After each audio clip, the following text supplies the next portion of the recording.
This is what we used to do before we started. We set the vibe and we would play some jazz.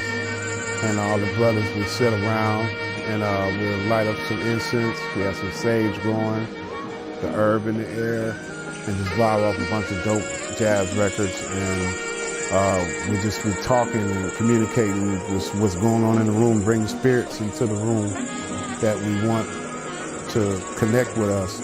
And that was an ATU Tribe Unique, basically, ritual. Every time before we even started making beats and writing lines and just, thinking about what we're gonna do, and it just happened naturally. And I start sampling dope stuff I hear in the music and doing my thing.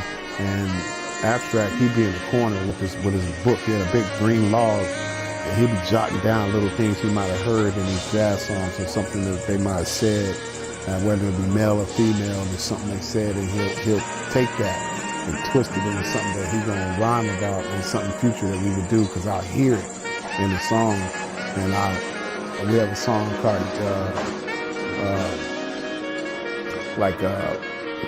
basically, I would know because I can hear where he got that from, because the words would be, some of the words that the jazz artists say is in there, and some of it's twisted to his own language of today, of how rappers get their whole cases and what they're doing. And I would pick up on that, like, oh, he was influenced by that record I played. I was like, I like that. He took what he did with that, And so it would always connect like that in everything we did. Yeah, I feel like it's the fountain of youth, dance, See, I remember. I think I remember Zulu. I think I remember you saying you used to challenge. I remember the push-up contest where you go do push-ups, push-ups, and shit like that. Like, see, you got the training already. He was a big challenge of so we'd be in his room or something, so we had to put dance to different music, so it was Jimi Hendrix and Prince and stuff. That I was like, okay, but then we had to dig deep and make a rhythmatic movements and bust and make it look dope to this different type of music. You know what I mean? That was a big thing of challenges that I would have. Like, okay, damn. I would leave there. I was like, damn, man, he got me dancing to Controversy. You know what I'm saying? Then I come on, that's it. Then I come back. I'm dancing to 6 Was 9, and you know what I'm saying? And that's real shit right there, man. That's so that was a big formation of That's actually dope, because it really did challenge you to be like, yeah, but that's how can I make that really work? And I think we did that. That was kind of like that was more so Ebony. Yeah, Ebony Prince. Than me. Exactly. Because we was, what a lot of people don't know, we didn't start off in hip hop. We started off dancing for jazz musicians. So Horace Tapscott, Don Cherry, JMD and the Underground Railroad, and their whole band. We danced with them and interpreted music with them. So our ear was more like a musician. So we knew yeah, everybody's dancing hip hop in the clubs, but if you don't, you should be able to dance to anything. So we figured yo, that was a step up. If you can dance to anything, then you worthy of us battling you. But if you can just dance to hip hop, then you just one dimensional. That's like a rapper only being able to rap over certain kind of beats. It's what are you doing? Or a musician I can only play jazz. Well, no, you should be able to play country and bebop and soul. You should be able to stretch out. Yeah. That's all it was. It was a way for us to kind of stretch out in our own little way, to challenge ourselves and build vocabulary. Because, Yeah. And be able to go back in time to dance to that stuff. We was dancing to the 70s music, funk, soul. We danced into, rare grooves. Now it just was the music that was at that time to everybody, that you would do, find everybody dancing to. So it was we digging into the crates of listening to obviously James, and this is the other funk masters, rocking in Parliament, all that kind of stuff. Thynk Taynk was made with equipment that actually, I done had maybe 5 different studios since we made that record, and had my studios in many different houses I lived at, different situations. I got married now. This will be my 3rd marriage, because I was married 2 times before this. for years, you know, where I had studios at the homes I lived at and people coming and going. And some of my places were bigger. I have more equipment in storage. Some I couldn't even fit in here. But the Thynk music was made on an MPC 60, which I don't have anymore. That machine broke and I sent it to be fixed somewhere and never picked it up. I have the vintage keys, which I still have, the vintage keys module, and a Nord lead, which I don't have anymore. That was left at a studio at a friend's house who wound up getting in some trouble and all that equipment got lost. So I don't have that anymore. So everything that was made with other than the record collection is here. But now I have a 3000, which came after that. That's the Akai 3000, which I retired that now too, because you can only make one beat that day with that, because once you save it, and if you bring it beat back up and you try to change anything on the samples and everything, and you save it again, you'll get a glitch and all that stuff won't come back up. You got to make sure you resave every time on something fresh, or you're gonna get glitches. So that's like some old school like headaches that you had with older equipment. So now taking it further, we have the I have the MPC-1, which is today's technology, which this thing comes with a gang of shit in it, sounds, all kind of stuff. And you can work on multiple songs and save and save. It'll just re-upgrade what you save, and it'll just take it to just keep on gathering information. It won't glitch or anything. The MPC 3000 doesn't come with anything in it. You got to feed everything into it, which is a dope thing. I think for producers today don't know about digging in the crates and chopping and sampling and taking drum kits, making your own drum kits, and everything that's in the drum machine is yours. It can't nobody buy that drum machine and copy what you're doing because it's in the drum machine. You know, like today, I may use some of the tools in the new drum machine for little effects and sounds, but pretty much I'm going to feed into it samples I chopped up myself. You know, then I got we got the 404, the Roland. This is a toy I brought. I haven't played with it much, but I got one because all my friends have one, and I just had to have one. I got the SP24 is my newest drum machine, which this is a new version of the SP1200. This is the new version. Now this is something that I'm going to really experiment with. It's really dope. My friend of mine has one, and I love what he's doing with it. Tony Touch. I'll tell y'all a story. So that's how we met Fat Jack. So like, me and Ebony was dancing in Hollywood, on Hollywood and Vine at this record store that was called Poisonous Records. And it was right across the street from Studio Alley, where they had like the Bruce Lee in the back. When you walk through the alley, it was Bruce Lee in the back. And me and Ebony had a weekly gig there, just busting to the DJ. The girl liked us. You know, oh, you guys are different. Like, I remember that. So this time we was in there dancing, and Fat Jack and Novelist, now known as MC Nice, big gospel rapper to this day, got Stella Awards and everything else. They were outside watching us dance and ran into Ab. And they found out the Ab knew us, and then after we had busted and did everything, they were like, oh, yo, and then they were like, come on across the street to our studio. Me and Ebony at that time were like, okay, studio? Can we bus over there? So we get down into the studio, we see all this equipment. We weren't even really impressed by it. Not that it wasn't impressive, just that we had no idea like, oh, this is a music studio, you can record this. We were just like, yo, where can we go bust? Like, you got some dope beats? You know, Ab was a little bit more like, yo, this is kind of like different. Like, so I remember we left Ab there and and went down to Hollywood Live, which was another club back in the day that was right down the street. I think today is where they do Jimmy Kimmel. And it was kind of underground. We went there and danced, and then came back, hooked back up with Ab, and the rest was history. So, yeah. And Reasons is what I've been heavily into for the last 10 years, and I've learned my master computer has Reasons on it, and then I have my mobile computers, Apple computers have Reasons. And this, the Reasons, I learned how to make it sound like an MPC because you got control of every sound, every drum kit. I can put its own compressor on there. And when you boost every little individual thing, it fattens it up if you do it right. and I fool people where they think I made the beat on the 3000, but it's really the Reasons. But you can't just make a beat and push play. You got to operate on every little sound to boost every little sound, whether it's a little bit of EQ, a little bit of compression, and a little bit of effect, a little delay in this, and it can't just be the way it comes from the factory. It's gonna come off real. I done been in studios where other younger dudes got Reasons, and they're like, how come your shit sound like that? Man, I got, what Reasons is that? I was like, well, it's not the Reasons.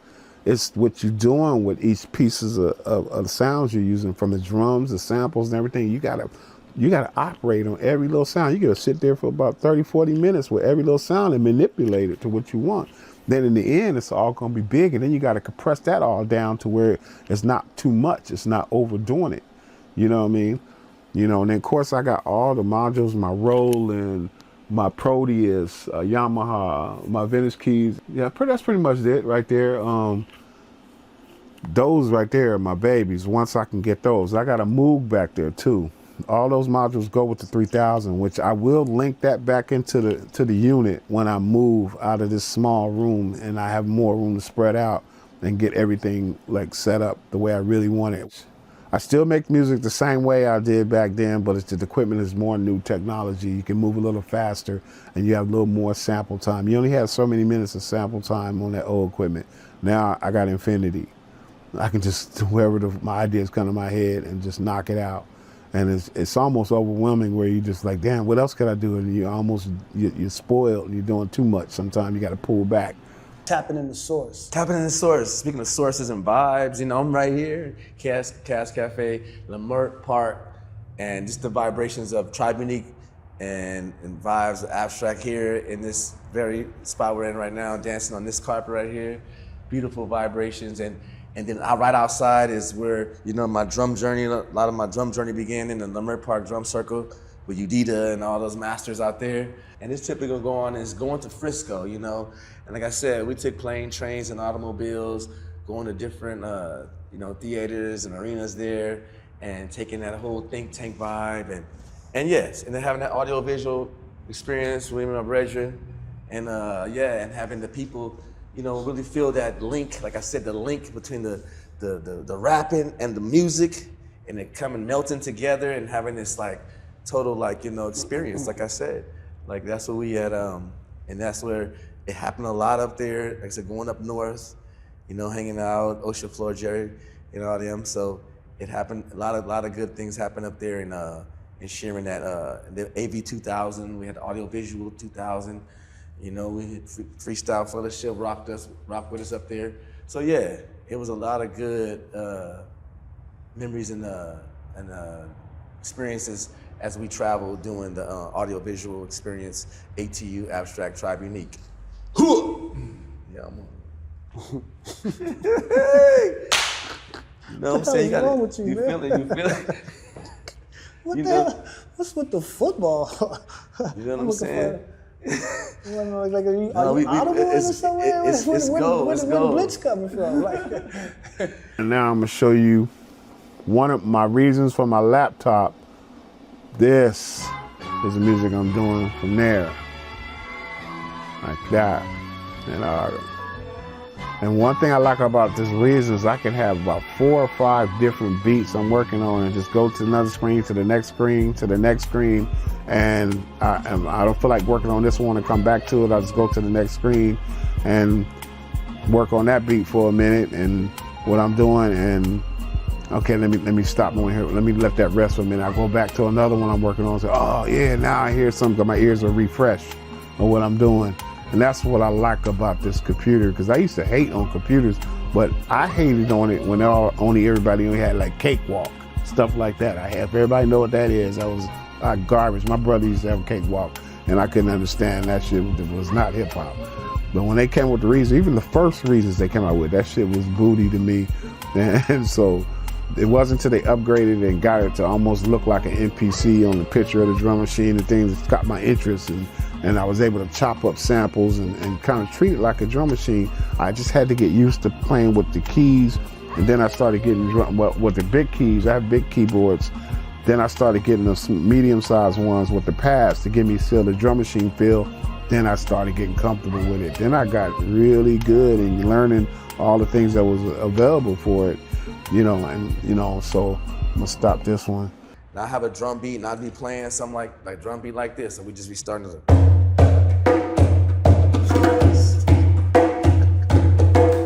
We just start a whole vibe. Everybody come together, and sometimes like Ab will start rapping to it.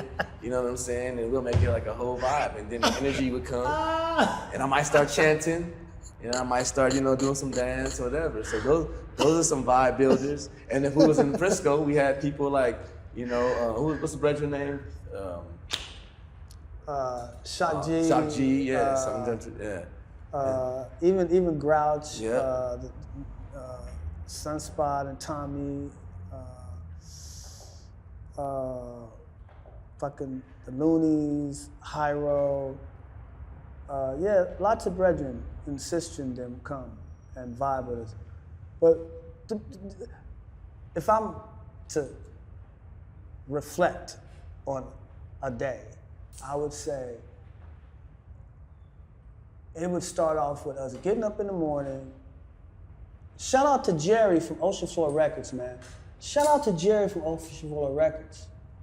And shout out to Ebony Prince from Tribe Unique, just as we get that live, get that out the way. Mm-hmm. Shout out to the Ebony Prince, founding member of Tribe Unique, and shout out to Jerry Wilkerson. DJ Drez. Ocean Floor Records, DJ Drez, shout out to DJ Drez, you know what I mean? Mm-hmm. Yes. Boom. We're gonna give him that right there. But Jerry would get up, we would go get some food, smoke, and then Orion South, shout out to Chewy, Orion South, would be there with us, and we would have either been listening to something that was kind of like, nowadays you'll call it wokeness or consciousness or Afrocentric, but back then it was more or less like we had books and we was having debates and building, and they had different DVDs and VHSs and different things that we was getting information that we were all using to kind of build something and vibe and create this energy that we could pull from to be creative. All right, so I'm gonna play a little bit from the different drum machines or different sounds that I do. We're gonna start with the MPC-1. This right here. That's that beat right there. And that's the stuff that I'm working on that. I'm still trying to master that drum machine because it's got so much in it. And the time I have in the week to work on music these days, I like to just really get into it. And before I put any music that I'm gonna put out on somebody's record, I like to know really everything I'm doing before I make any records. But I haven't made any records with that one yet, but that's the style of that one. Fat Jack would have something playing that he would always have a loop or something playing, and that would be going on in the studio. And then Jerry would come back with some food, and we'd all sit and smoke and listen to that. And then me and Chewy would get in some kind of debate over something that he said or I said about some kind of, just to spark a dialogue. And then Irie would play some drums, and it would be us just in that. So he would be drumming, and we would just be talking over the drums. There's no raps, and we not. And Fat Jack's just back there fiddling like a little mad scientist, Lee Scratch Perry, etc. Yeah. Just fiddling with some things, making different things, and looking. Asking for reaching for the blunt every now and then. And then it would get to a point to where that momentum start to pick up. Right now I got 2 different beats up right now, and so like I play this one. This is one. Bam, right there. And this is my master computer when I'm working on somebody's project. I got these beats are for projects I'm working on right now, but it's eventually gonna go on the artist's album or one of my instrumental albums. I'm not sure which way it's gonna go on to the end, till I figure it out. People would just start to come over, then Ab would come, and Ab would be there. He would pull his book out. He would sit in his little corner, in his little space with his little weed and just write shit and maybe do something. And then this would go on for a whole day. So by the time the end of the day came, Fat Jack would have probably made 3 beats, and there's been 3 songs made. There's been a gang of dancing hours that went in. There's T-shirt ideas. There's, oh, we're gonna talk about this, but not like we're doing all this for this. It was like, we're doing this for right now. So the joy of that moment was everybody was in the moment. So they were like healing sessions for eclectic artists. Like a conscious camp, you know? Yeah, it was a conscious camp. Like a think spiritual tank. reasonings coming in, trying to build and, you know, take it to the highest level, you know, higher frequency. That's what we was trying to do. Just frequencies up, you know what I mean? There was no Google check, nah, you had to pull out a book. Yeah. and read that and hell, okay, that's what that's saying. We going to the copyright. When was the book copyrighted? Like, you know. So, but I'm appreciative of that, and like I said last time, I think the one thing that I truly admire about Ab was that he was able to figure out how to use all of that vibe and creative stuff that we were doing and create a list of songs that kind of was him, but also related to what the movement was that we was doing. You know what I mean? You know? Yeah. The roar of the lion, the flight of the butterfly, the sting of the scorpion, the stomp of the elephant. You know? Yeah. And then at that time we had, you know, the Doctor, who was easy. Yeah. Thus Drez. Yeah. And then we had the great Orion South, the Dove, who came back to bring, you know, just a little bit of love. Yeah. So, you know, it was beautiful. And in the whole shows, it became more like, we didn't have like choreography in the sense of 5, 6, 7, 8, move, dip, things were a demonstration. It wasn't like 5, 6, 7, 8, 5, 6, 7, 8, we pop, pop, pop, pop, pop, pop, pop, pop. It wasn't that. It was more like, watch LA take their styles back. It was just intermediate. Things had spaces. And they flowed together. They had spaces and they flowed together. They had levels because the way you talk had a different tone. You would talk loud, that had a bigger, you would talk a little softer.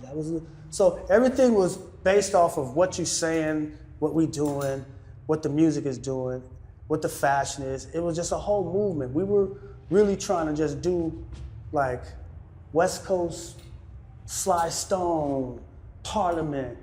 Even we really even wanted to like kind of be like a West Coast. I'm not saying we was thinking this way, but the motivation and the people we were being inspired by, like X-Clan, was like, you know, knowledge of self and da-da-da. Being revolutionary, but not wanting to promote revolutionary music. Wanting to promote more like just freedom music, like just be free. And just to be unique. Yeah. So you be unique and be outstanding, you know what I'm saying? Yeah. Because that's the whole thing, because like I was saying earlier, many people was doing certain things that would be like cookie cutter vibes to what was going on. We had to dig deep and show something that you know, came from our spirit, that came from our soul, you know what I mean? That's what we was doing, and like the dance and the music, you know, rapping out of the hood, you know what I'm saying, the things about what's going on, the social, political type of stuff, trying to rise up. That was the whole thing, rising up with the music, rising up with the dance, and just having this whole thing that people could be like, okay, you know, this is something good coming out of the streets, coming out of the ghetto, you know, coming out in the ghetto. Revolutionary back then. That's why we were just coming off of the Beastie Boys deal with Capitol and Grand Royal, so we had a taste of like what that was to be a quote unquote signed act, but I think we still had that underground vibe too because of the Good Life and the Project Load, and felt like, shit, we didn't really, not necessarily need them. We needed the machine was dope, but we still had it. And we could do it because it was a vibe. It was about the vibe. Yeah. And as long as we can create this vibe, as long as Fat Jack gonna do what he do and create this soundtrack, and as long as Ab will write, you know, the dialogue, and then we're gonna do all the movement and stunt coordination, the movies are gonna be dope. You know what I mean? The movies are gonna be dope.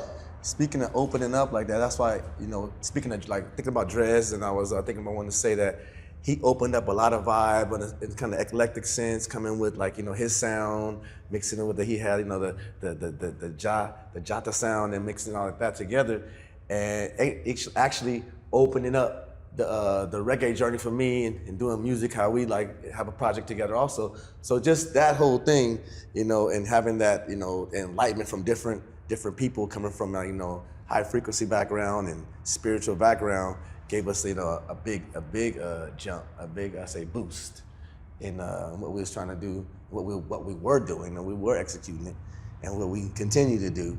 And so yeah, that's exactly what I wanted to make sure that was known right there. Yeah. Yes. You know. The master computer is where everything goes to the next stage, while it leaves here on a hard drive and goes to a big studio to mix. And what I mean by big studio, a nice big Pro Tools studio with the board and everything where I got access to really just take my shit to the next level. You know, and then that quick as I stop this one, I go right over to the other page where I got another beat up. Bam, that's that one. And a whole nother beat, so I can play with these two songs all day long, go back forth. I can burn out on one, stop it, start on this one, put some elements in there, and the way I like it, and that's all connected to this big keyboard right here, and that's where all the sounds are on. If I need to put it on a pad, I can plug in. I have another bigger Akai pad one I can plug in. That's that's in the box. I can bring that out and plug that in if I needed to. But I just take my time and just keep adding things to it. Sometimes you just gotta stay in the breath. And in the breath, that's where everything is at. Because where water goes, energy flows. So sometimes the consistency is not so much in the activity, it's in the longevity. Mm-hmm. You know? Because action creates motivation. So in that energy that we had and us trying to do this record deal, these shows, it created a harmonic resonance that allowed Ab to make some beautiful songs, mm-hmm. to allow us, everybody to benefit energetically. So it could be like Voltron. Yeah. Voltron can't be Voltron if it ain't 5 lions. You can't have Voltron with just the red and the blue. You can't have Voltron with the yellow and the green. You need all 5 lions to make Voltron to fight what? The road beast. And the road beast is the war in your mind. You know what I mean? So I'm grateful, still a little like, I don't know, just being honest.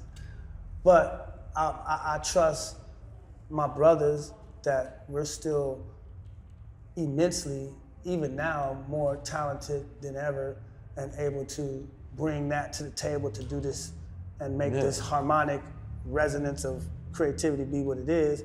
And then inside and outside, you know.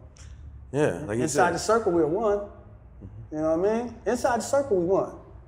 You know? So, you know, shout out to ATU. Yeah. That's an abstract rule. Shout out to Fat Jack. Yeah. Shout out to Dre. Shout out to Irie. Right, I see. Shout out to Evan the Prince. You know? Yep. Shout out to y'all. Shout out to Micah Nine. Shout out to the peoples, man. You know, shit, we didn't do this like AC alone and all them people, you know. Yeah, AC alone. Yeah. Like this wasn't went so much, you know. It wasn't even the whole Frisco vibe, it wasn't getting there and being part of that. Shout out to Jerry, Ocean Floor Records. That wasn't like, none of that would have happened if we didn't have that ability to be there. And people take us in and look out for us and allow us to have that freedom to be creative like that. You know what I mean? Shit, you know, I'm grateful. It was a lot of good experiences. I met a lot of good people out there. And San Francisco University, we rocked that out there. I mean, you know, that was fun. DNA. Yeah. Fucking all that little star shoes and fucking all that little, you know, the homie Virgin 69. I forgot his name, but you know, I think that's what he was talking about. I don't know. But he was dope. You know, and so Those are some ones. You know, Those are some ATU's ones. in the house tonight. Yeah. And tomorrow night. ATU is in the house tonight. Forever and ever and everything ever is and gonna ever be and ever and ever. And I just want to say on behalf of On Camera, hey man, you dope as hell. I love you, brother. Yes, love you too. And man, you keep doing it. Shit, you keep doing that. Yeah. You know, that's what I'm Oh saying. yeah, oh yeah, oh yeah, oh yeah. Love you too, Ab. Yes, I Ab Jack see you, Wood. fool. You All right, know? that's what Fat Jack. Boom, boom. Come on, lay off the cheeseburgers, player. No, No, they gotta put that in, man. Don't lay off the They gotta put that in. cheeseburgers, okay. I didn't mean it like that. It's just something fake before. Like, I'm just, goddamn, come on, man. Yeah.